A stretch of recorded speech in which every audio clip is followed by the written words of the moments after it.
तरह तरह से ये वायरस, ये फंगस जो है हमारे शरीर पर प्रभाव डालता है। देखिए, सबसे पहली बात है कि कहीं ना कहीं ये नाक या मुंह के द्वारा जब अंदर घुसता है तो जो हमारे साइनसेस होते हैं, जो कि हमारे यहाँ मुंह पे ही होते हैं,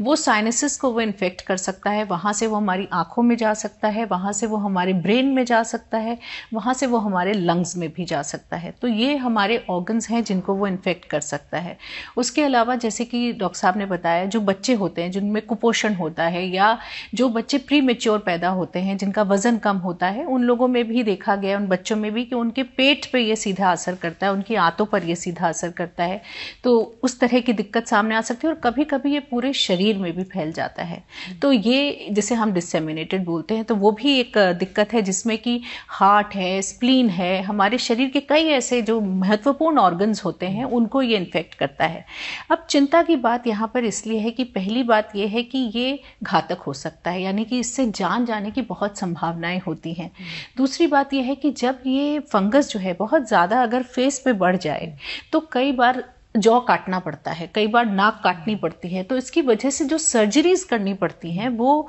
बहुत भयानक दिखती हैं। उनको अगर आप सोचे भी तो रूह कांपती है कि इतना ज़्यादा डेबिलिटेशन हो जाता है फेस पे, और हमेशा के लिए जो है व्यक्ति का जो देखने की शक्ति है वो जा सकती है, यानी कि विजन लॉस हो सकता है हमेशा के लिए। इसी वजह से इस फंगस से हमें ज़्यादा घबराहट होती है और ये बहुत तेज़ी से फैलता है। इतने कम समय में इतना ज़्यादा हो जाता है कि सीधे सर्जरीज करनी पड़ती हैं। तो इस वजह से घबराहट होती है, इस वजह से लोग भी परेशान होते हैं, और इसी वजह से आज जो आप ये इतना अच्छा प्रोग्राम इसके ऊपर कर रहे हैं, लोगों को सजग करना जरूरी है।